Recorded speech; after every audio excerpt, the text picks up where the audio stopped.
Morning wake up ஆனோட news headlines. Gas rate increase. $963 கமர்ஷியலுக்கும் $261 டொமஸ்டிக்கும் இன்க்ரீஸ் ஆயிருக்கு.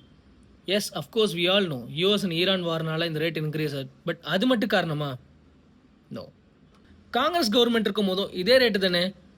எஸ், அஃப்கோர்ஸ் இதே ரேட்டு தான். பட் காங்கிரஸ் கவர்மெண்ட் நமக்கு சப்சிடி கொடுத்துருந்தாங்க. நம்ம வெறும் $500 $600 வாங்கிட்டு இருந்தோம். அதனால நம்மளுக்கு பெருசாக தெரியல. பட் இந்த கவர்மெண்ட் சப்சிடியை கொஞ்சம் கொஞ்சமாக கம்ப்ளீட்டாக கட் பண்ணிட்டாங்க. அதனால நமக்கு மொத்த காசு நம்மளே போட்டு வாங்குறோம். அதனால ரொம்ப பெருசாக தெரியுது. அண்ட் ஒன் மோர் ரீசன், நம்ம இந்தியன் ருப்பி வேல்யூ ரொம்ப கீழே போயிடுச்சு. $1 நம்ம $95 கொடுக்கணும். கவர்மெண்ட் சைட்லேருந்து எக்கனாமி ரொம்ப ஸ்ட்ராங்காக இருக்குது, நம்ம ருப்பி வேல்யூ ரொம்ப ஸ்டெடியாக போயிட்டுருக்குன்னு சொல்லியிருக்காங்க.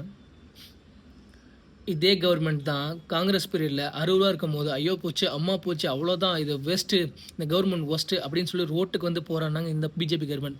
பட் இன்றைக்கி $95 இம்பேக்ட் இருக்க போகுது. ஆல்ரெடி வணிக உரிமையாளர்கள் அனௌன்ஸ் பண்ணியிருக்காங்க, இட்லி, தோசை, பரோட்டா இந்த மாதிரி ஐட்டங்கள்லாம் 20% ரேட் இன்க்ரீஸ் பண்ண போகிறாங்க. Modi next PM Awaara? For more updates follow news பாத்தி. தேங்க்யூ.